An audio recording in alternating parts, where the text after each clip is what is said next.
Hi, hello, how are you doing? This is Let's Talk About Myths, baby!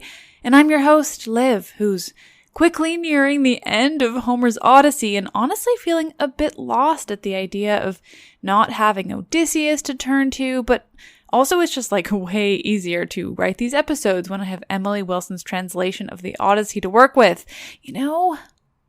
Anyway, I'm here again in my new apartment, hoping the sounds of the street aren't too loud in the recording. But again, it's August and I don't have AC, so I'm sorry these windows must stay open for the time being. Also because I had to makeshift some screens so my cat doesn't fall to his death, and frankly, I can't close the windows even if I wanted to. Such is life. Where we last left my favorite fellow, Odysseus, the campaign against those fucking suitors had commenced. It's only his son, Telemachus, who knows that Odysseus is home and ready to get all the vengeance in the world. Only Telemachus who knows this old, ragged-looking beggar is actually his father in disguise. Penelope's unaware. She's simply furious at the suitors for being there, for fucking with shit, and most importantly, for trying to kill her son. She didn't love that. And so, Odysseus has entered the palace, and he's going from suitor to suitor, learning a little bit about them while begging for scraps. This is episode 57, Checking the Suitor's Privilege. The Odyssey, Part 10. On Athena's instruction, Odysseus is in the palace, traveling from suitor to suitor, begging for whatever food they may spare.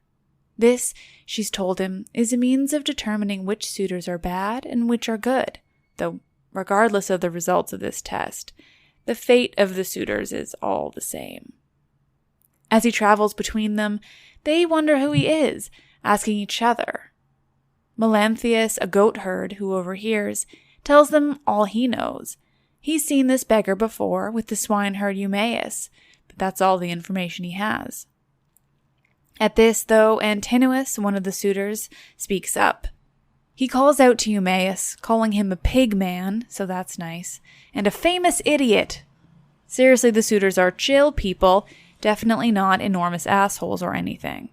You, pig man, he says, famous idiot, why did you bring this strange, dirty man in here? Don't we have enough beggars around to ruin our feasts? Eumaeus claps back, Antinous, calling him trash and the meanest of the suitors. He's like Chrissy Teigen on Twitter, except a swineherd in ancient Greek mythology. Telemachus steps in too, defending Eumaeus and pointing out that Antinous isn't worth his time. No, he says, I'm not going to kick this stranger out. Instead, you're going to give him food yourself. Go on now. Don't worry about anything else going on here. It's not your business anyway. Antinous is pissed. He's a privileged asshole, and he pushes back on Telemachus until Odysseus, still disguised as this ragged beggar, goes up to him directly. You must be the best of the Greeks, he tells Antinous. You look like royalty. If you give me some food, I'll spread the word throughout Greece of how impressive you are. Beggars can come from anywhere, he tells Antinous and the other suitors. I used to be a rich man. I had a palace and slaves and all the happiness in the world, until Zeus ruined it. This is where the truth of Odysseus' speech ends. He continues with the story of traveling to Egypt with pirates who were too greedy and violent when they landed and so were overtaken by the angry townspeople. He tells the group his story of tragedy, how he ended up here as a beggar, though he had once had all the wealth he could ask for. But Antinous learns nothing from Odysseus' speech, ignoring him entirely and instead asking the room, would God cause this pest to ruin our night? Get away from me, he tells Odysseus. Go off and be killed in Egypt. You're not worth our time.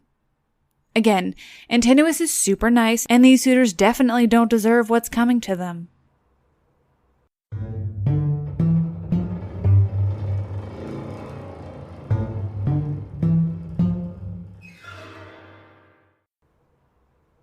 Antinous' reaction to Odysseus' story is the final straw. He insults Antinous once more, which causes Antinous to lose his cool. He picks up the stool he's been sitting on and throws it at Odysseus. It hits him, but Odysseus isn't moved. He remains standing strong, simply staring at Antinous before shaking his head dramatically. Finally, he addresses the room of suitors. Look, guys, he says, though as usual, not quite in that phrasing. When you're defending your own land or your possessions, there's no shame in a little violence. But this man just attacked me for simply asking for a little food. I came here hungry, and this is what I get. If there are furies out there to avenge the treatment of the poor, I hope they have Antinous struck with death instead of a wedding that he wants.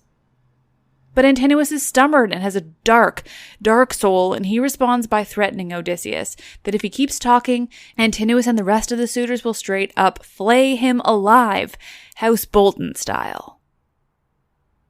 This is where the other suitors draw the line. Antinous, we won't be doing that, they say pretty quickly after this maniacal threat. You shouldn't have hit this guy, and don't you realize the gods often disguise themselves as strangers to test the people of a city?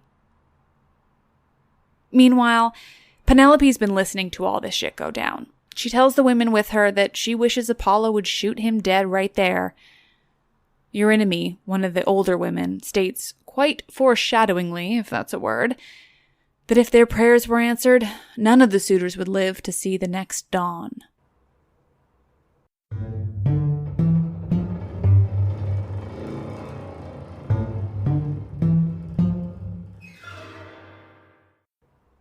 Somehow, even with all the drama, everyone manages to have a nice dinner. Meals are important, even when half the men are threatening to flay the other half. Everybody's got to eat.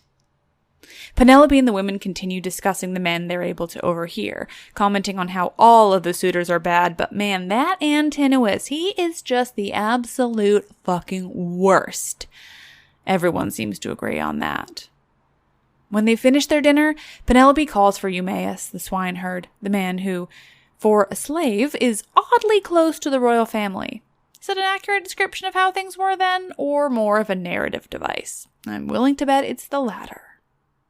Regardless, Penelope calls for old Eumaeus, and she asks him if he would bring the stranger in to see her.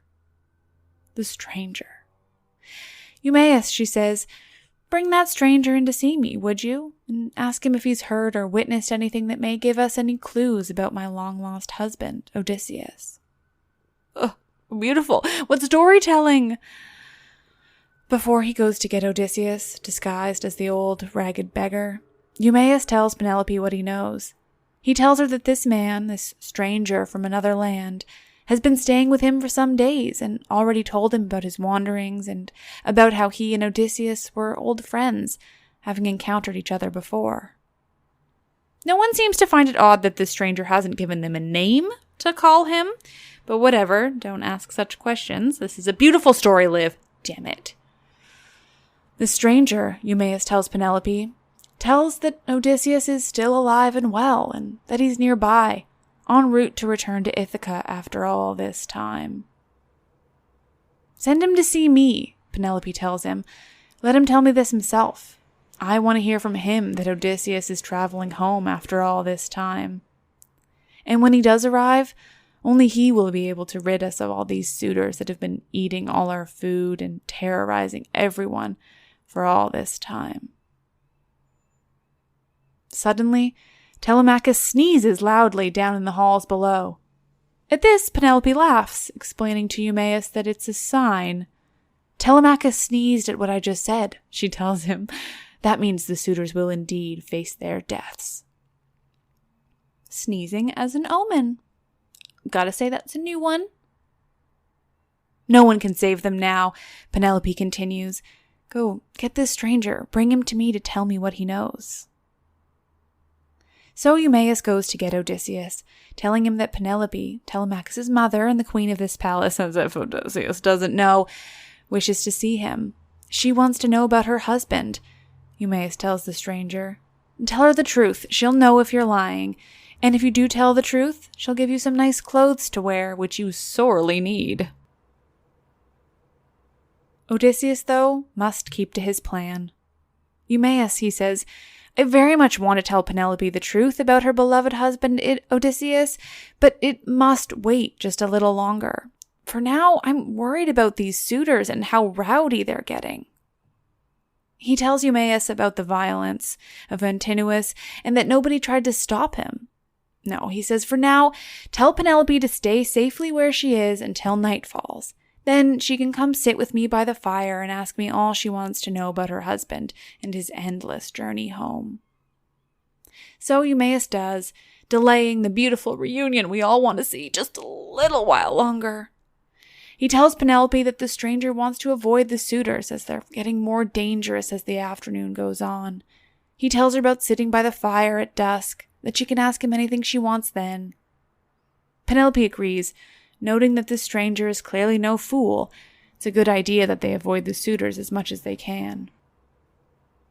And so Eumaeus leaves her, returning to the hall where the suitors, Odysseus in disguise, and Telemachus all are staying. He tells Telemachus that he must return to watch over his pigs. He wishes him good luck, and he tells him not to get into any trouble, not to get himself hurt.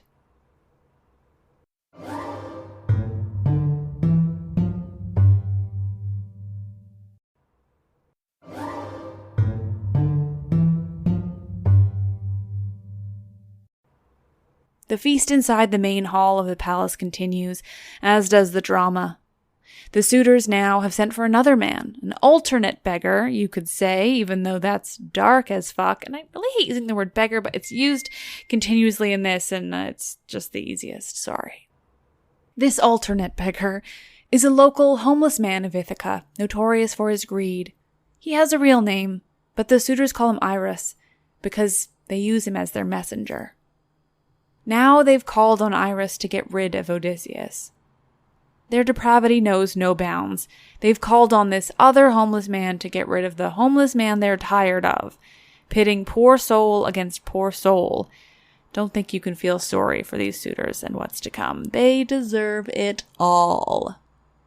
They've called on Iris and he shows up, immediately berating Odysseus. "Get out," he tells him. "Don't make me throw you out." But, of course, Odysseus won't be leaving anytime soon. Not least because it's his fucking house, even if no one but Telemachus knows. "No," he tells Iris, "I'm not going to leave. I didn't do anything to you, and I won't be going just because you've told me to. We can both be here, both beg for the scraps of these men. And," he adds, for good measure, "I'll fight you if I have to." Yeah, the suitors are going to try to force these two homeless men to fight each other. Antinous points out the best food they've got roasting by the fire. "There," he says. "They'll fight for that goat stomach stuffed with fat. Yum." So the suitors egg them on. They really and truly want to see these two homeless men fight each other over food. Ugh. But Odysseus is a thinker. That's kind of his thing. So he says to the suitors, "Look, there's no way an old, beaten-down man like me has any chance at beating this younger man in a fight. But I need to try. I'm too hungry to pass up the opportunity. Just," he says, "promise that none of you suitors will try to jump in to help Iris defeat me." The suitors agree. They won't step in to help Iris beat Odysseus. Then Telemachus speaks. "Stranger," he says, "if you must fight against Iris, then at least you don't need to worry about these other men. I'm your host, and Eurymachus and Antinous agree with me."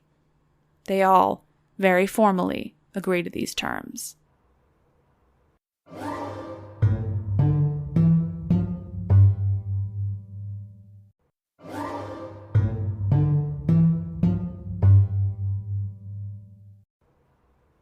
The terms have been agreed to. No one will step in to help Iris defeat Odysseus. He doesn't get to have the suitors on his side, even though it was them who brought him into the palace in the first place. And so Odysseus prepares to fight this man, Iris.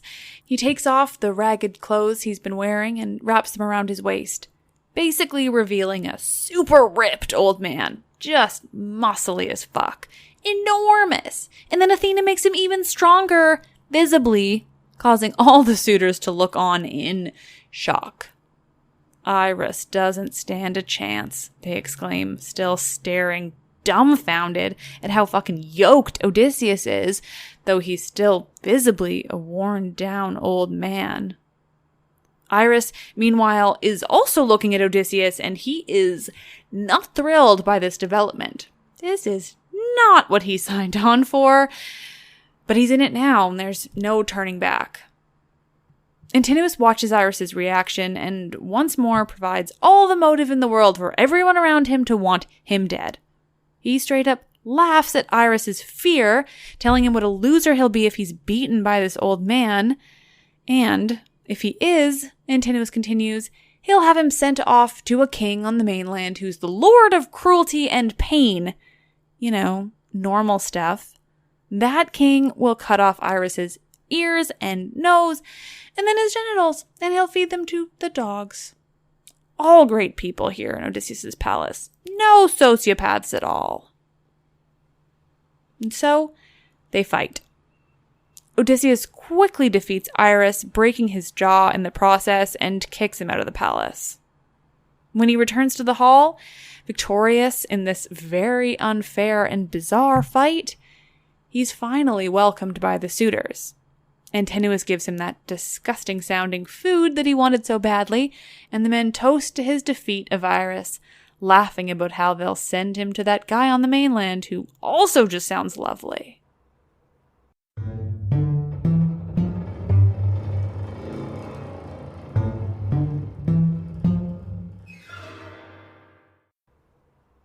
Odysseus, finally having gained the respect of the suitors, speaks with one of them, Amphinomus, about the man's father, whose wealth and excellence Odysseus says he's heard of.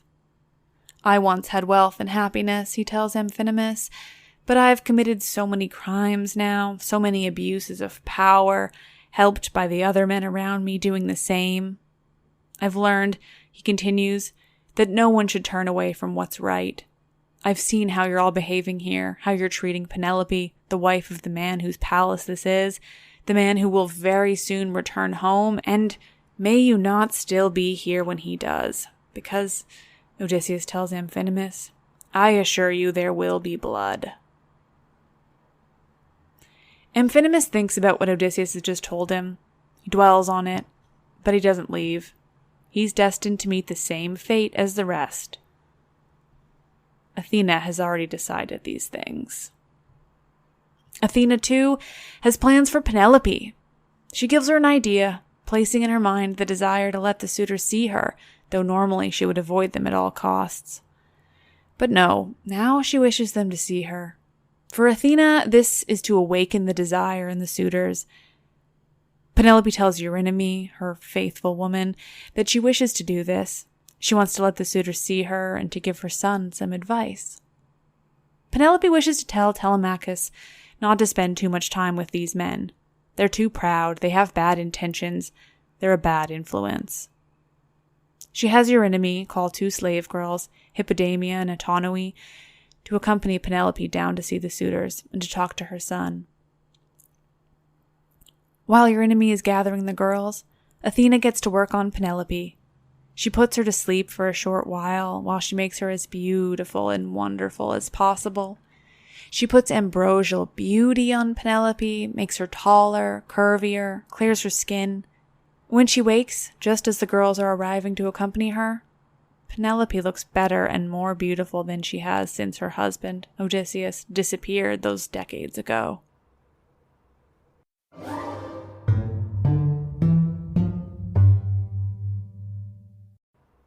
Penelope, at her absolutely most beautiful and angelic, descends into the hall to speak with her son. The suitors are all transfixed, staring at her, their desire to marry and therefore have sex with her, renewed and stronger than ever. She speaks with her son, asking him what he was thinking, allowing the suitors to insult the stranger, their guest, in the way that they did. You're not a child anymore, she tells him. You should have better judgment in the ways of treating other people. Telemachus agrees with his mother, conceding he handled it poorly, that the men are out to get this stranger, that they even brought in Iris to fight him, but that it didn't go the way they'd hoped. He tells her that he's alone in this, trying to fend off the suitors and keep them from ruining the reputation of the palace amongst everything else. But he finishes his explanation to his mother by calling out his hopes for the suitors. May they be beaten down both inside and outside of the palace.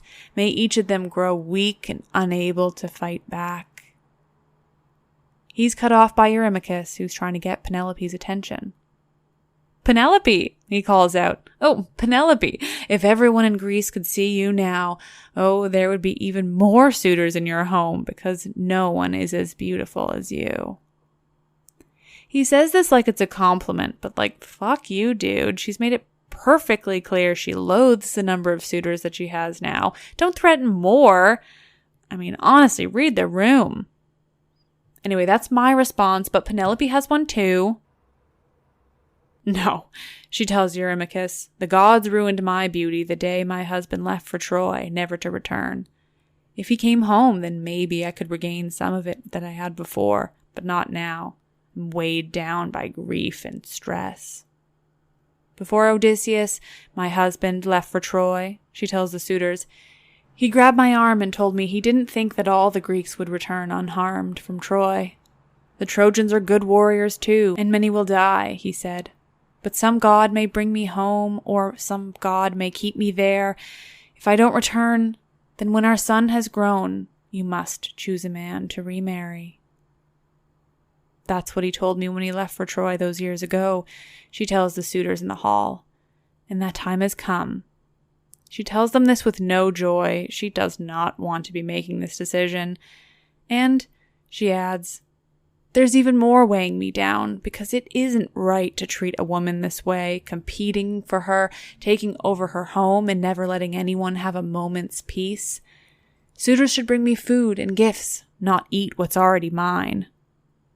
She tears into them, calling them out for what they've been, the absolute fucking worst.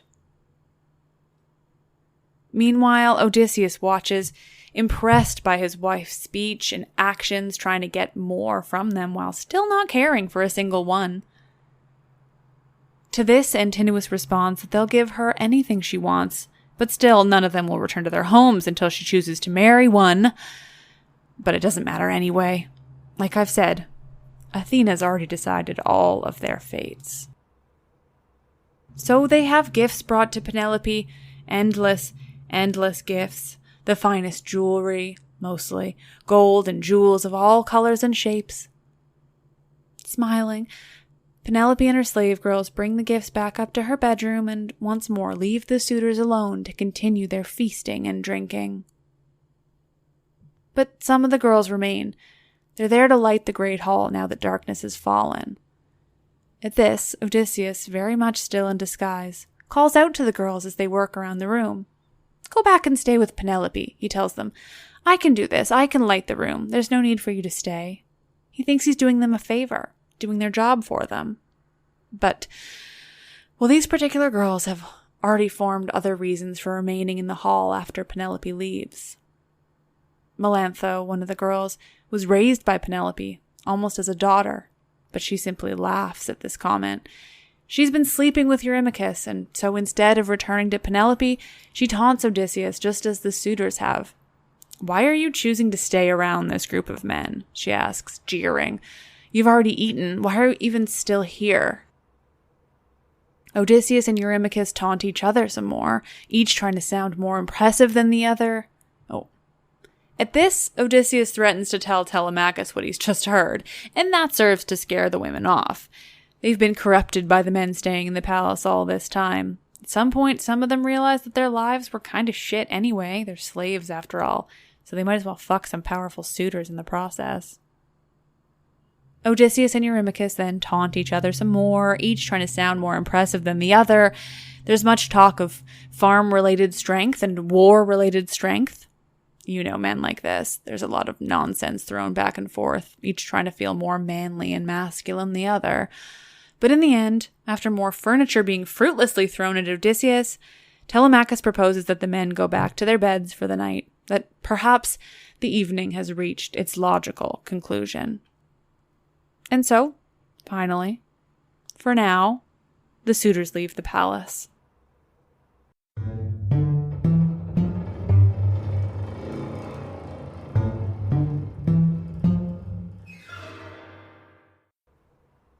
When they're alone, Odysseus and Telemachus continue their planning for how to kill the suitors.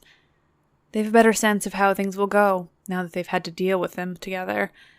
Telemachus summons his nurse, Eurycleia, the servant who's been with the family for basically ever, and asks her to shut away Penelope's women while he brings the weapons to the storerooms. The plan's in action. They've decided to tell the suitors that their weapons have been removed to be cleaned, that being so near to the fire has left them dirty and dull. Once Eurycleia is left to do this, Telemachus comments to his father that there's something different about the palace, something brighter, as if fires are lit in places they shouldn't be. With a smile, Odysseus tells him that he mustn't ask these questions. Just know that the gods will do what they need to do. It's time for you to go to bed, Odysseus tells his son. I'll stay here and let your mother finally question me. So, with Telemachus gone, Odysseus makes himself comfortable in front of the fire. Still, he's not Odysseus. He appears as the ragged, homeless stranger who's been causing so much trouble. And he sits and he waits for Penelope to join him after all this time.